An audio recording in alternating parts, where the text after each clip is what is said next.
Hello, my beautiful souls, and welcome back to Essence of the Moon. If you're new here, welcome. My name is Selena, and today we're diving into one of America's most chilling and fascinating cryptids, the Mothman. Llewellyn kindly sent me Mothman by Richard Estep and Tobias Wayland for my honest review. And let me tell you, this book sent chills down my spine in the best way ever. It combines eyewitness accounts, historical investigations, folklore, and current sightings to paint a full picture of this iconic flying entity with its glowing red eyes, guys.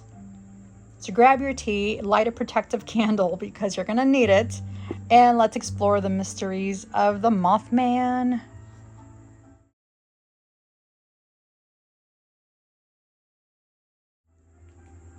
Okay, guys, thank you for sticking around to this wonderful review.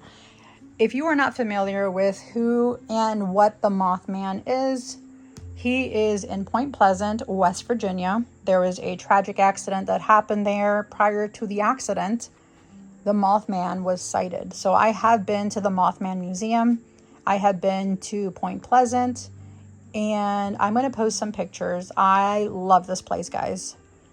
So much so that my husband and I want to continue and go back again, but I will definitely post some pictures of our trip. It was several years ago. I'm going to say maybe 3 years ago. Yeah. So I will post the pictures that I can on the screen here for you guys. So Richard Estep and Tobias Wayland. So Richard Estep is a very well-known investigator who has published his own books regarding the Mothman. And as we all know, there's a wonderful movie out with Richard Gere, and it is about the Mothman prophecies. Some of it is filmed here in Pittsburgh, and I think some of it maybe was filmed out in Point Pleasant, I'm guessing. But there are some places here in Pittsburgh that are shown for the Mothman prophecies. Another wonderful movie that I recommend you watch. So this is a really good read. There's about 270 some pages. Yes. 270 pages, 71. Towards the back, we do have the bibliography with all the information on there, as well as the acknowledgments. And here we have the contents.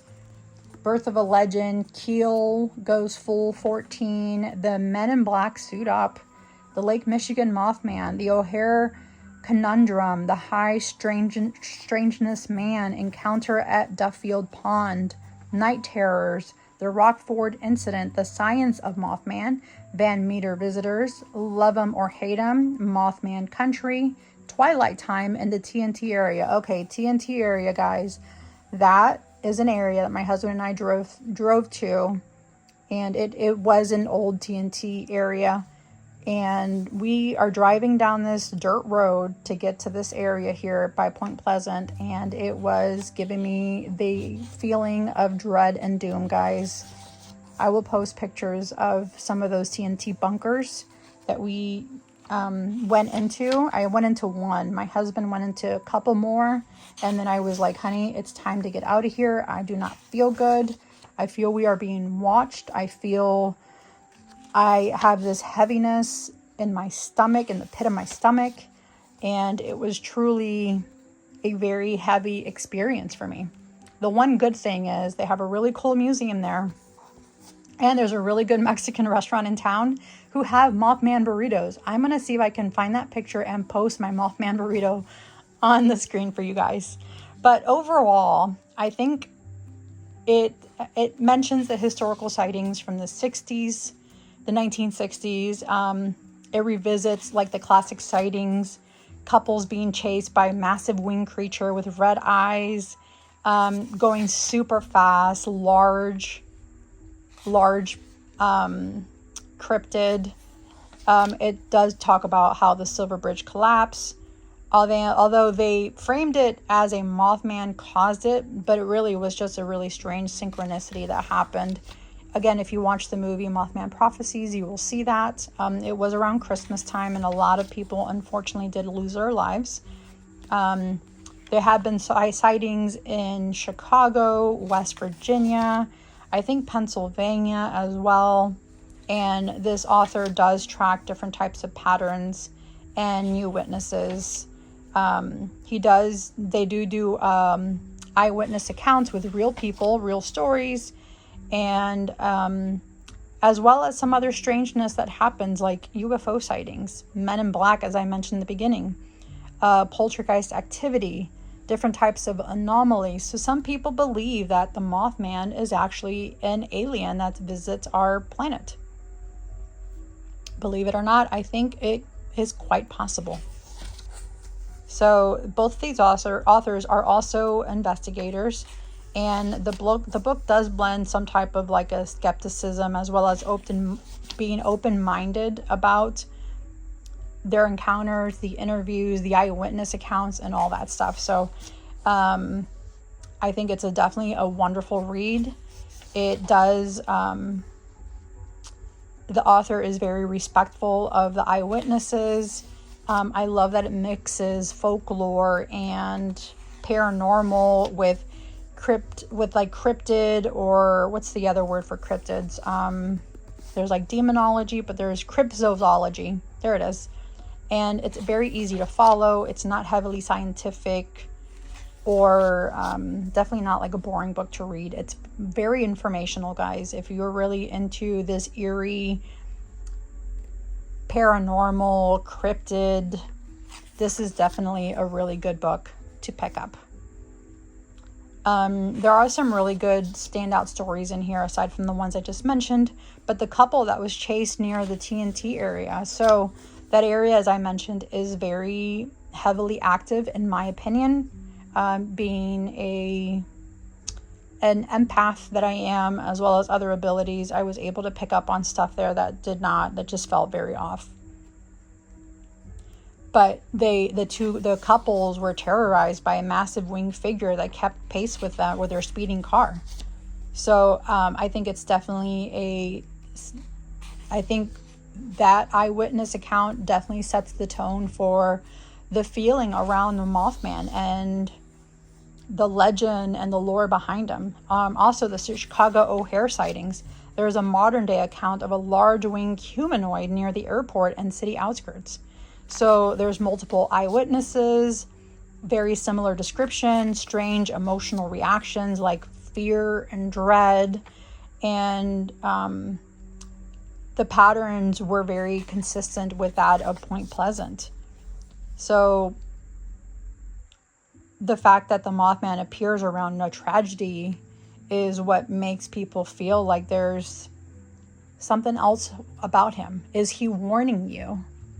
Is he there to terrorize you? What is the true meaning and feeling behind the Mothman, and why does he show up around these types of, here mentions UFO sightings?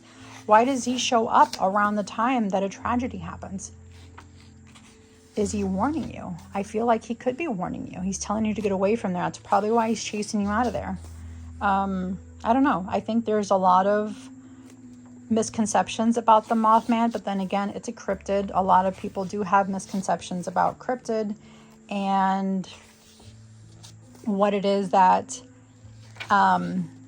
they really are, or why are they really here. I think they're little aliens, in my opinion. Please tell me, let me know what you believe the Mothman is in the comments below. What do you think he's here for? Why does he show up during these types of tragic events like Point Pleasant with the bridge and all those people dying and drowning in the winter time and froze to death, and all you can see were the gifts that they were traveling with, and the gifts that they were traveling with to take over to visit their families. It's super tragic events, lots of different types of sightings in here, a wonderful collection of eyewitness accounts in here. You want to add this to your collection, I definitely recommend it. Here he talks about the UFO experiences must have felt back in the 60s when they came out in search of extraterrestrial visitors. A shiver ran down his spine, caused by a sense of connection with people of like mind who walked here more than 50 years ago. Right? Isn't that just an interesting encounter there? But overall, I think The Mothman by Richard Estep and Tobias Wayland is a fantastic deep dive into one of America's most mysterious legends. It's well written, well organized, very much respectful, and I think it's genuinely has like an eerie feeling to it that makes you want to keep your lights on just a little bit longer. Maybe lock your doors and maybe turn your porch lights on. But thank you again to Llewellyn for sending this wonderful book my way. I absolutely love exploring it and reliving my time in Point Pleasant. And as always, may your path be guided by intuition, protected by spirit, and illuminated by the moon. Until next time, my beautiful souls, I'm Essence of the Moon, reminding you that magic and mystery is always closer than you think.